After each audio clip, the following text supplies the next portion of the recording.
सुखविंदर सिंह सुक्खू और कांग्रेस हाईकमान ने नहीं किया है, लेकिन वरिष्ठता को भी दरकिनार यहां पर नहीं किया जाएगा, ये दिल्ली हाईकमान से स्पष्ट रूप से कहा गया है। और मंत्री पद के लिए अभी कई नामों पर चर्चा चल रही है और इन नामों में बहुत सारे ऐसे नाम हैं जिस पर कहा जा रहा है कि इन पर अनुमति मिल चुकी है, हरी झंडी मिल चुकी है और जल्द जो है वो इनके सर पर ताज सजेगा और इन्हें अलग अलग डिपार्टमेंट्स जो है वो दिए जाएंगे। और अभी तक कुल 8 नाम ऐसे हैं जो बताया जा रहा है कि फाइनल कर दिए गए हैं, जिसमें कांगड़ा से 2 नाम सिर्फ बताए जा रहे हैं। इसमें चंद्र कुमार और सुधीर शर्मा का नाम सामने आया है कि मंत्रिमंडल के लिए इनका नाम फाइनल कर दिया गया है। चंबा की बात करें, चंबा से कुलदीप पठानिया का नाम सामने आया है कि इनका नाम मंत्रिमंडल के लिए फाइनल कर दिया है। और मंडी से चंद्रशेखर का नाम यहां से सामने आ रहा है। और बिलासपुर की बात करें, बिलासपुर से राजेश धर्माणी का नाम सामने आ रहा है। जबकि किन्नौर की बात करें, किन्नौर से जगत नेगी है, सिरमौर से हर्षवर्धन है।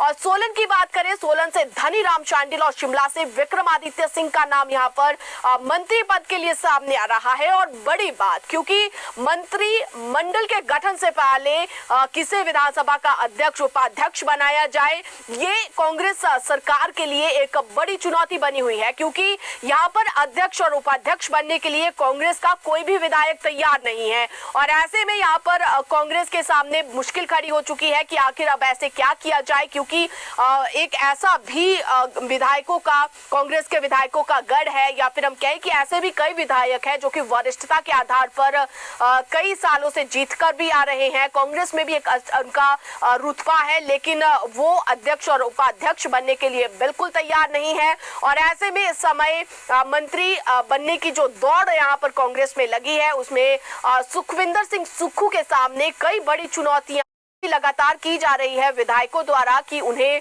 मंत्री बनाया जाए। कुछ आंशिक बदलाव जो है वो यहाँ कहना था कि प्लान ए के मुताबिक तो यहाँ जानकारी नहीं दी है हो चुका से, यानी कि कर्मचारियों के एरिया कर्मचारियों का होना संभव नहीं, ये बिल्कुल भी संभव नहीं। ये है कि हिमाचल प्रदेश के जो कर्मचारी है जिन्हें एरियर दिया जाना है, डीए दिया जाना जाए, गए हैं। पूर्व सरकार में ही अभी इनकी भर्तियां हुई थी, कुछ पद भरने के आदेश यहां पूर्व सरकार की ओर से दिए गए थे।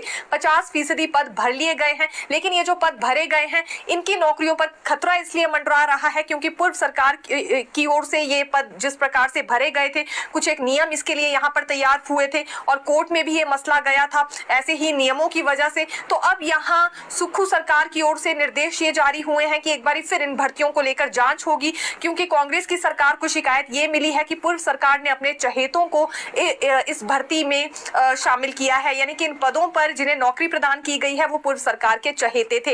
इसीलिए कमेटी का गठन यहाँ सीएम सुक्खू की ओर से किया गया है। हालांकि इस कमेटी में कांग्रेस के विधायक ही हैं। अब पूरी तरह से ये जांच करने वाले हैं इन भर्तियों की, फिर एक रिकॉर्ड तैयार किया जाएगा कि किन नियमों के तहत कितने पद यहाँ भरे गए हैं। उसके बाद कोई नया फैसला भी इस भर्ती को लेकर अब लिया जा सकता है। ये हम इसलिए भी कह रहे हैं क्योंकि देखिए पिछले 6 महीनों के फैसलों को तो यहाँ रिव्यू किया ही जा रहा है कांग्रेस की सरकार की ओर से, लेकिन दूसरी बड़ी बात यह है कि जो भर्तियां हो चुकी हैं इन्हें लेकर भी अब यहाँ नए तरह के फैसले सामने आ सकते हैं। इसीलिए यहाँ कमेटी का गठन किया गया है और फिलहाल एक तरह से रिकॉर्ड यहाँ पूरा करने के लिए कहा गया है और जो भी यहाँ रिपोर्ट बनती है उसे सबमिट करने के लिए कहा गया है मुख्यमंत्री सुखविंदर सिंह सुक्खू को।